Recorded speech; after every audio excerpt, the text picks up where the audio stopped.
रात का अंधेरा धीरे धीरे पूरे गांव को अपनी आगोश में ले चुका था। चारों तरफ सन्नाटा पसरा हुआ था, लेकिन उस सन्नाटे के पीछे एक ऐसा तूफान छिपा था जिसकी किसी ने कल्पना भी नहीं की थी। गंगा के चेहरे पर डर साफ दिखाई दे रहा था। ऐसा लग रहा था जैसे उसे पहले ही किसी बड़े अनहोनी का आभास हो चुका हो। वह बार बार पीछे मुड़कर देख रही थी, मानो कोई उसका पीछा कर रहा हो।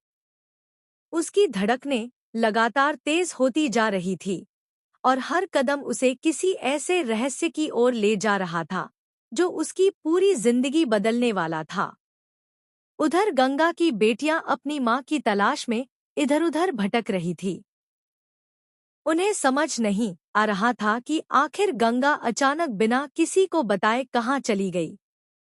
पूरे घर में बेचैनी का माहौल था। हर किसी के मन में सिर्फ एक ही सवाल था, क्या गंगा किसी मुसीबत में फंस चुकी है या फिर वह खुद किसी बड़े सच को सामने लाने निकली है?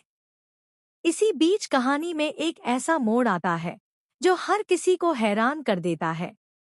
गांव के बाहर बहती नदी के किनारे कुछ लोगों को गंगा की चप्पल दिखाई देती है।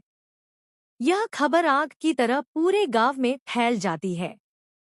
हर कोई घबराकर नदी की ओर दौड़ पड़ता है। लोगों के चेहरे पर डर साफ दिखाई दे रहा था। कोई कह रहा था कि गंगा नदी में गिर गई होगी, तो कोई इसे एक सोची समझी साजिश बता रहा था। लेकिन असली सच अभी भी सबकी नजरों से दूर था।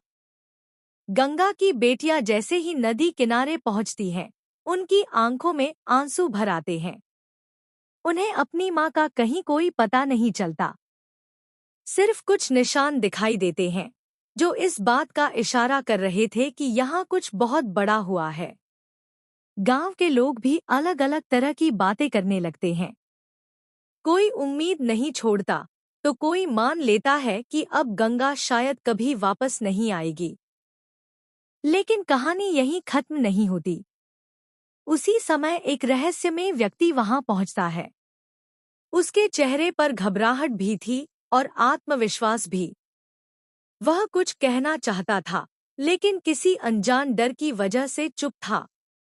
आखिर उसके पास ऐसा कौन सा राज था जिसे वह सबके सामने नहीं ला पा रहा था?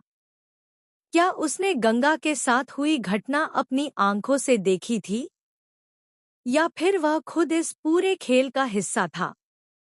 उधर दूसरी तरफ एक ऐसा किरदार सामने आता है जिस पर किसी ने कभी शक तक नहीं किया था। उसकी हरकतें अचानक बदलने लगती हैं। वह बार बार लोगों का